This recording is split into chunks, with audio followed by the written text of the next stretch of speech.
two hearts in accurate devotion. One bed pulled me towards you. It's the ocean's tide. No words spoken, heart's been broken tonight. Empty love, you get your fill into the night. Okay, I just got back from my walk. It's something like 5 kilometers, not too bad. It was a good walk, as you can tell. It was very windy outside. But I have a few notes on finding the mother tree. Okay, let's get... I don't know. The lighting in this situation is not very good.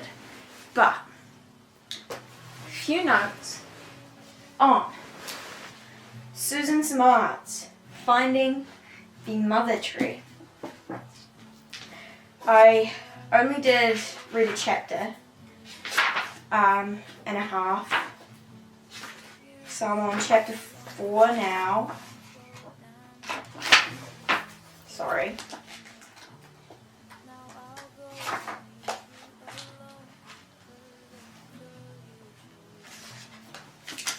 But as I was walking, I made a few notes, so let's discuss them.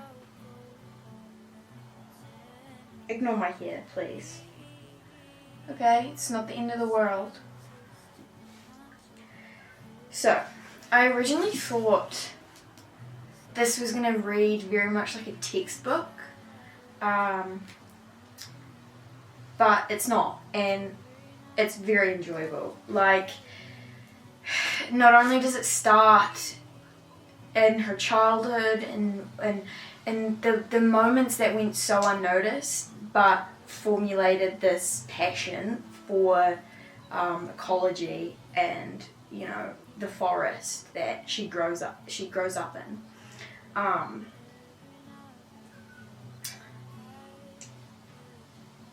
And yeah, I'm loving all these personal elements that she is talking about. I think it's so easy for me to feel nostalgic for her life,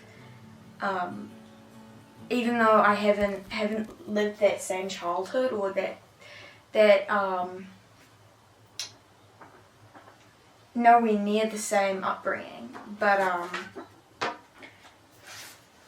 in the past chapter that I just read, she talked about her brother and her relationship with her brother, briefly. But her brother's name's Kelly. But more notably, he does rodeos, which I also loved to hear about because growing up, my mother did rodeos and was a barrel racer, and so from the ages like 5 to 12, that's an environment that I was very familiar with.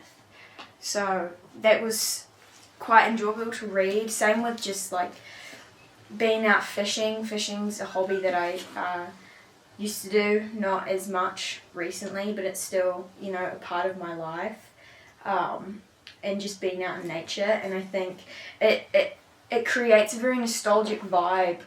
I hate that word. It creates a very nostalgic energy when reading the book, because you're feeling so out of the current digital age. Everything is like, you know, we're fishing and we're in the forest, and it just feels very comforting. Which is something that, is great to find in a book because you're reading for an escape. But, no, I've been loving it so far. It's definitely not a textbook style of, you know, the things that she's talking about, but, God, it is so interesting. I didn't even read the synopsis. I got the idea of reading this book through Sean McComb, who was a YouTuber that I like the only YouTuber that I watch. And this was a part of his book club, but I didn't read it then.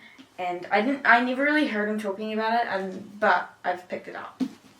And I am really enjoying it. So, yeah, you definitely don't need to know about any of the things that she's discussing. And, you know, a lot of it is sort of going over my head, but I am gathering some knowledge and I am enjoying it. And, yeah, I'm excited to see where it goes. As I said, I'm only 4 chapters in, but it is a great read. So, but yeah, Susan Simard, Finding the Mother Tree, that is the book of discussion for this video, and I'd highly recommend it thus far. But yeah.